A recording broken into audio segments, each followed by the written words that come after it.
Hello friends, मैं हूं अजीज शेख। आप देख रहे हैं movie stock movie explain channel, जिस पर आज मैं आपके लिए एक्सप्लेन करने वाला हूं मार्वल लेजेंड्स के एपिसोड नंबर 3 को। और इस एपिसोड नंबर 3 में इस बार स्टोरी पूरी तरीके से फोकस एंथोनी मैकी के कैरेक्टर सैम विल्सन पर की जाती है, जिस कैरेक्टर को हम एमसीयू में ज्यादातर तो फैल्कन के नाम से जानते हैं। तो आइए अब फैल्कन की बैक स्टोरी की बात कर लेते हैं कि एमसीयू के यूनिवर्स में सैम के कैरेक्टर की एज ए फैल्कन की एंट्री कैसी हुई और सैम ने कैसे अपनी जगह इतने सारे पावरफुल सुपर हीरोज के बीच अवेंजर्स में बनाई है। अब ऑब्वियसली इस कैरेक्टर के बारे में मैं सारी की सारी जो आपको इन्फॉर्मेशन देने वाला हूँ वो एमसीयू के यूनिवर्स की Captain America, Winter Soldier, Age of Ultron, Antman, Captain America, Civil War, Infinity War और अवेंजर्स एंड गेम फिल्म तक के स्पॉइलर है, जिस बात को आपको काफी ज्यादा ध्यान में रखना चाहिए। बाकी मर्जी आपकी। और हाँ, एक छोटी सी रिक्वेस्ट भी जो है, चैनल को सब्सक्राइब, वीडियो को लाइक और शेयर करने की। सो फ्रेंड्स, तो सैम के कैरेक्टर का सबसे पहला अपीयरेंस एमसीयू के यूनिवर्स में अगर किस फिल्म से किया गया था तो वो फिल्म थी कैप्टन अमेरिका सिविल वॉर। और उस फिल्म में भी इस कैरेक्टर की ओरिजिन को अगर मैं एक हिसाब से कहूँ तो काफी ऊपर ही दिखाया गया है। यानी कि इस कैरेक्टर की ओरिजिन से लेकर ज्यादा जानकारी फिलहाल तो एमसीयू की किसी भी फिल्मों में फैंस को प्रोवाइड नहीं की गई है, लेकिन उसके बाद की सारी जर्नी सभी के सभी एमसीयू फैंस को पता है। यानी देखा जाए तो वांडा विजन की सीरीज की तरह अब falcon and the winter Soldier की सीरीज में भी इन कैरेक्टर्स को एक्सप्लोर किया जाएगा। लेकिन उससे पहले एक रिकेप तो बनता ही है इन कैरेक्टर्स की थोड़ी सी बैक स्टोरी को लेकर, जिसमें मुझे और आपको जो चीज पता है यानी कि जो एमसीयू ने बताई है उसके अकॉर्डिंग सैम यूएस का एक एक्स एयरफोर्स पैराट्रूपर्स था, जिसमें उसे और उसके पार्टनर को काफी क्लासिफाइड मिशन दिए जाते। अब सैम को लेकर इसमें था मैं इसलिए लगा रहा हूँ क्योंकि वहाँ पर किसी मिशन के ऑपरेशन के दौरान सैम के पार्टनर की डेथ हो गई थी और हो सकता है कि उसकी ही मौत का ब्लेम सैम के बड़े एयरफोर्स ऑफिसर्स ने उस पर भी डाला होगा, जिसके बाद उसे इस ऑपरेशन से हटा दिया गया। यानी कि एक तरीके का दाग सैम के करियर पर लग गया था। लेकिन वो मिशंस क्या थे, जैसे कि मैंने आपको कहा, उनकी ऐसी कोई भी जानकारी फिलहाल तो फैंस को प्रोवाइड नहीं की गई है एमसीयू की तरफ से। लेकिन सुनने में तो ये स्टोरी काफी ज्यादा इंटरेस्टिंग लग रही है कि कैसे सैम की सिलेक्शन इस काफी क्लासिफाइड मिशन के लिए की गई थी और कैसे उन दोनों की ट्रेनिंग करवाई गई होगी। लेकिन उससे भी ज्यादा इंटरेस्टिंग बात ये जानने में है कि यूएस एयरफोर्स को फैल्कन के विंग और उसके पूरे वेपन्स की टेक्नोलॉजी किसने दी थी, क्योंकि उसकी डिटेल के अकॉर्डिंग विंग्स की टेक्नोलॉजी बहुत ही ज्यादा एडवांस है। चाहे वो बात विंग्स के बुलेट प्रूफ, काफी ज्यादा स्ट्रॉन्ग हाइडिंग स्मॉल गन्स और विंग्स के टूट जाने के बाद इमरजेंसी लैंडिंग के लिए पैराशूट भी उन गैजेट्स में पहले से ही मौजूद थे, जिसे बाद में टोनी स्टार्क ने अपने हिसाब से बनाकर काफी ज्यादा एडवांस कर दिया। इतना कि टोनी स्टार्क ने उसके विंग्स से लेकर फैल्कन के पैरों तक में थ्रस्टर्स लगा दिए थे। उसके अलावा काफी हाइट से जूम करने की टेक्नोलॉजी, जिससे फैल्कन जमीन पर काफी छोटी से छोटी चीजों पर भी नजर रख सकता है, खास करके एंटमैन जैसे सुपर हीरो पर, जो अवेंजर्स के हेडक्वार्टर में एक ट्रांसमिशन के ब्लॉकर डिवाइस को चोरी करने के लिए आता है, जिसे हांग पेंग ने अपने जवानी के दिनों में बनाया था, जो जगह पहले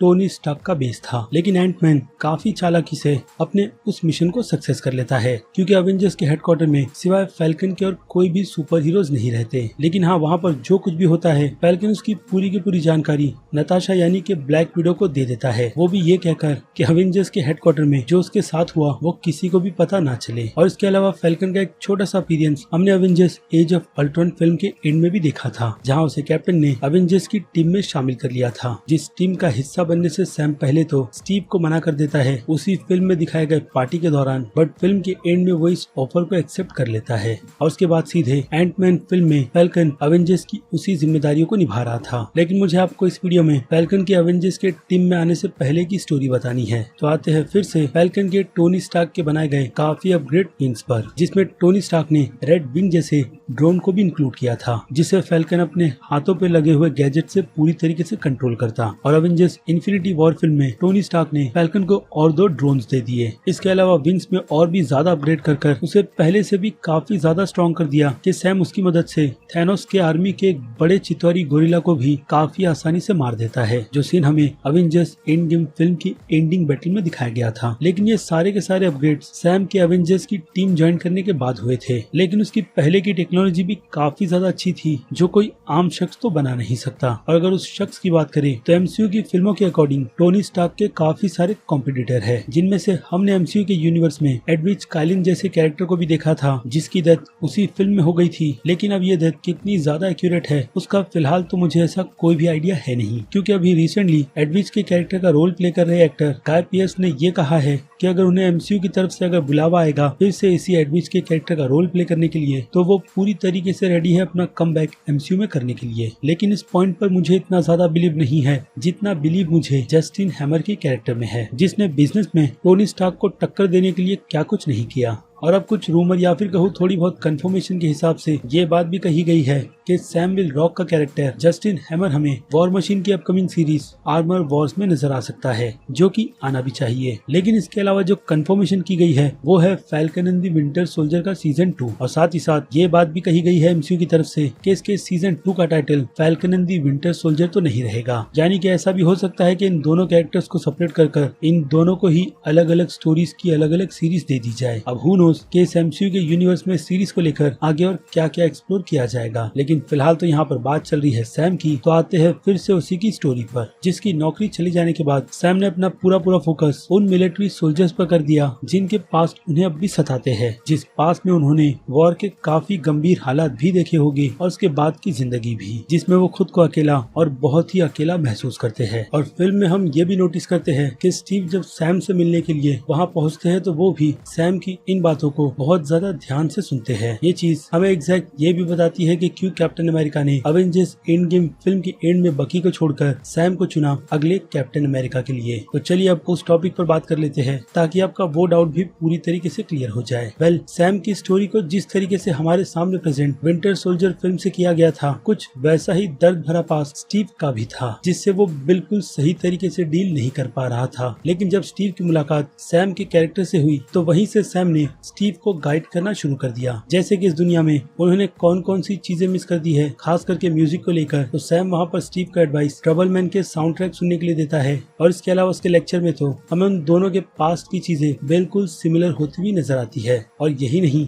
अवेंजर्स इन्फिनिटी वॉर के थैनोस के स्नैप के बाद जब वर्ल्ड की आधी पॉपुलेशन गायब हो जाती है तो स्टीव जिस फॉर्मूले को आगे कंटिन्यू रखते हैं वो फॉर्मूला सैम का ही होता है, लोगों के साथ बैठकर बात करने का, जिससे स्टीव खुद को काफी ज्यादा कंट्रोल में रखते हैं। और रही बात सैम की, तो अपने पार्टनर को खोने के बाद सैम को हर बार यही लगता कि उसकी मौत के पीछे कहीं ना कहीं वो जिम्मेदार है। लेकिन धीरे धीरे सैम ने इन चीजों से खुद को निकाल लिया और वो बाकी दूसरे लोगों को इन सभी चीजों से निकलने में मदद करता। और अगर कैप्टन अमेरिका के भी पास पर देखे तो कैप्टन ने भी फर्स्ट अवेंजर फिल्म में अपने भाई जैसे बेस्ट फ्रेंड बकी को खो दिया था। और सैम की उस एडवाइस के बाद जैसे कि स्टीव अपनी इस लाइफ में कुछ भी कर सकते हैं जिसके लिए वो पूरी तरीके से आजाद है, और उसी आजादी को ध्यान में रखकर स्टीव ने अवेंजर्स एंड गेम फिल्म के एंड में अपना फाइनल डिसीजन लिया था पैगी के साथ अपनी पूरी जिंदगी खत्म करने का। और जिस तरीके से captain America first Avenger film में जैसे स्टीव को डॉक्टर अब्राहम ने चुना था, वैसे ही स्टीव ने एंड गेम फिल्म के एंड में बकी को नहीं बल्कि सैम को चुना, क्योंकि सैम इसका हकदार है, ना कि बकी। क्योंकि एमसीयू के यूनिवर्स में सैम ने सबसे ज्यादा मदद और काफी अच्छी दोस्ती स्टीव के साथ ही निभाई है, और सैम कैप्टन के साथ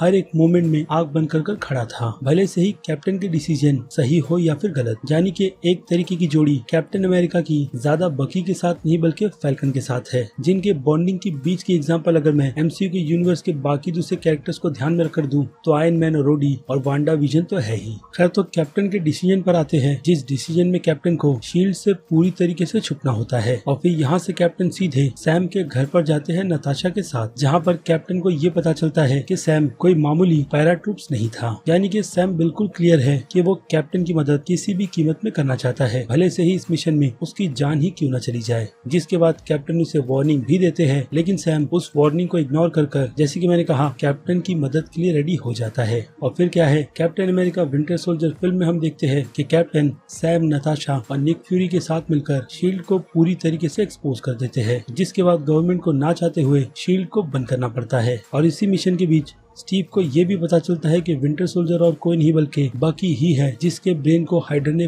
पूरी तरीके से वॉश कर दिया है। और अब स्टीव का मिशन अपने दोस्त को ढूंढने का भी है, जिसकी डिटेल हमें एंटमैन फिल्म के पोस्ट क्रेडिट सीन में मिलती है, जिस सीन में हम बकी को सैम और स्टीव के कब्जे में देखते हैं। और फिर यहाँ से कहानी सीधे कैप्टन अमेरिका सिविल वॉर में पहुंच जाती है, जिस फिल्म के स्टार्ट में ही हम देखते हैं कि फैल्कन अब भी स्टीव के साथ है और उनका मिशन लागोस में बायोलॉजिकल वेपन की स्टीलिंग को रोकने का है, जिसमें वो लोग पास तो हो जाते हैं, लेकिन इसी बीच स्टीव को बचाने के चक्कर में वांडा से कुछ बेगुनाह लोग मारे जाते हैं। और यहाँ से शुरू किया जाता है सोकोविया अकॉर्ड्स को, और आयरन मैन भी इन सब से गुजरता है, जिसके बाद आयरन मैन गवर्नमेंट के सोकोविया अकॉर्ड्स के पेपर को साइन करने के लिए रेडी हो जाता है, जिस डील में वो काम गवर्नमेंट के अंडर रहकर करेंगे। और स्टीव का मानना ऐसा होता है कि गवर्नमेंट के अंडर रहकर काम करना फिर से शील्ड या फिर हाइड्रा की तरह हो जाएगा। और इसके अलावा कैप्टन को अपने पास्ट के भी बारे में याद आता है, जिस पास्ट में वो सिर्फ ऑर्डर ही लेकर अपने मिशन को पूरा करते थे। इसलिए स्टीव सोकोविया अकॉर्ड्स के अगेंस्ट खड़े हो जाते हैं और उनके साथ उनकी पूरी की पूरी टीम भी। और फिर हमें इस फिल्म में दो सुपर हीरोज की टीम आपस में लड़ती हुई नजर आती है, खास करके बकी के कैरेक्टर को लेकर। और फिर एंड में टोनी स्टार्क को ये भी पता चलता है कि बकी ने ही उसके माता पिता को मारा था। और यहाँ से कैप्टन अमेरिका और आयरन मैन के बीच बातचीत बंद हो जाती है, वो भी काफी जबरदस्त फाइट्स के बाद। लेकिन उसके पहले जो एयरपोर्ट बैटल होती है, उस बैटल के बाद कैप्टन की टीम के सारे सुपर हीरोज को पकड़कर एक ऐसी फैसिलिटी में बंद कर दिया जाता है जहां से उन सभी को छुड़ाना नामुमकिन है। लेकिन कैप्टन अपने उस मिशन में भी पास हो जाते हैं, यानी कि सैम और बाकी सभी लोगों को उस फैसिलिटी से निकालने में कामयाब। जिसके बाद कैप्टन अमेरिका और उनका पूरा का पूरा ग्रुप बिल्कुल गायब हो जाता है, सिवाय एंटमैन और हॉकाई के। इसके अलावा नताशा, सैम और स्टीव बाकी दूसरे मिशन को अंजाम देते रहते हैं, जैसे कि टेररिस्ट लोगों से लड़कर उनके मिशंस को फेल करना। जिसके बाद फैल्कन, कैप्टन अमेरिका और ब्लैक विडो सीधे मदद करने के लिए वांडा और विजन के पास पहुंचते हैं और वहां से सीधे अवेंजर्स के हेडक्वार्टर, क्योंकि अब थैनोस जैसी बड़ी मुसीबत आई है। लेकिन ये बात जनरल रॉस को बिल्कुल भी समझ नहीं आती, इसलिए वो रोडी को सीधे ऑर्डर देते हैं कैप्टन अमेरिका और उनकी पूरी की पूरी टीम को अरेस्ट करने का। लेकिन सिचुएशन थैनोस जैसी होती है और रोडी रॉस की बातों को बिल्कुल इग्नोर कर आने वाले खतरों के लिए प्रिपरेशन शुरू कर देता है, जिसमें अब उनका मिशन फिर से वकांडा जाने का है, जिस वकांडा में बकी भी है। और वहाँ पर मिशन विजन के सर से माइंड स्टोन को अलग करके डिस्ट्रॉय करने का है। लेकिन वैसा होते होते रह जाता है और इस दौरान थैनोस अपने मिशन में कामयाब होकर फिंगर स्नैप करता है, जिस वजह से फैल्कन भी बाकी दूसरे सुपर हीरोज और यूनिवर्स की पॉपुलेशन की तरह डस्ट बनकर गायब हो जाता है। और फिर आता है अवेंजर्स एंड गेम फिल्म का इवेंट, जिस इवेंट की बड़ी बैटल होने से पहले हल्क फिंगर ब्लिप करता है और यूनिवर्स की सारी पॉपुलेशन फिर से उसी सेम जगह पर रिटर्न आ जाती है, जिसमें सैम भी शामिल होता है। और डॉक्टर स्ट्रेंज के टेलीपोर्ट की मदद से वो सीधे स्टीव की मदद करने के लिए उस एंड की बैटल में पहुंच जाता है, जिस बैटल को काफी मेहनत के बाद जीत भी लिया जाता है। और फिर एंड में कैप्टन अमेरिका टाइम ट्रेवल कर खुद को बूढ़ा कर लेते हैं और अपनी शील्ड, जो अभी भी एक मिस्ट्री है कि कहां से बिल्कुल सही होकर आई, वो सैम को दे देते हैं। यानी कि स्टीव की नजर में अगला कैप्टन अमेरिका अगर कोई है तो वो सिर्फ और सिर्फ सैम ही है, बाकी और कोई नहीं। लेकिन गवर्नमेंट स्टीव के उस फैसले के बिल्कुल अगेंस्ट है, जिस कहानी की कंटिन्यूएशन ऑब्वियसली अब हमें the Falcon and the Winter Soldier की सीरीज में देखने मिलने वाली है। वेल, तो ये थी पूरी की पूरी बैक स्टोरी सैम विल्सन यानी कि फैल्कन के कैरेक्टर से रिलेटेड, जिसे हमने एमसीयू के यूनिवर्स में देखा है। तो आई होप ये वीडियो आपके काफी काम की रहेगी falcon and the Winter soldier series देखने के लिए, क्योंकि इस वीडियो में मैंने फैल्कन की पूरी स्टोरीज को बिल्कुल 100% कवर कर दिया है, जिसके लिए आपको फिर से एमसीयू के यूनिवर्स की बाकी दूसरी फिल्मों को रिवाइज करने की जरूरत है नहीं। तो अब इसकी अगली वीडियो में मैं आपको बाकी की पूरी स्टोरी को ऐसे ही शॉर्ट कर बताऊंगा, वो भी मार्वल लेजेंड्स के एपिसोड नंबर 4 की मदद से, क्योंकि उससे स्टोरी को और भी अच्छी तरीके से एक्सप्लेन करने में काफी ज्यादा आसानी होती है। खैर, तो अब आपकी क्या राय है फैल्कन की स्टोरी को लेकर, उस बारे में मुझे कमेंट करके जरूर बताइएगा। और साथ ही साथ अगर आपको मेरी ये मेहनत जरा सी पसंद आई है तो मेरे इस वीडियो को भी लाइक करना बिल्कुल भी मत भूलिएगा, ताकि इससे मुझे मोटिवेशन मिलती रहे इस टाइप के कंटेंट को अपने चैनल पर कंटिन्यू रखने की। और अब चलिए खत्म करते हैं वीडियो को यहीं पर। मैं हूँ अजीज शेख, आप देख रहे थे movie stock movie explain channel, जिसे अगर आपने अभी तक सब्सक्राइब नहीं किया है तो सब्सक्राइब भी कर लीजिए और बगल में बने हुए इस बेल आइकन के साथ साथ नोटिफिकेशन को ऑल पर क्लिक कर दीजिएगा। इससे होता यह है कि मैं अपने चैनल पर जब भी कोई नई वीडियो अपलोड करता हूँ आपको उसकी नोटिफिकेशन सबसे पहले मिलती है। इसलिए चैनल को सब्सक्राइब, वीडियो को लाइक और शेयर करना बिल्कुल भी मत भूलिए। और मैं मिलूंगा जल्दी आपसे दूसरी किसी वीडियो में किसी और फिल्म या फिर किसी और सीरीज के टॉपिक पर बात करते हुए। तब तक के लिए तो आप मेरे चैनल के बाकी दूसरे वीडियोस को एंजॉय कीजिए और टिल देन बाय।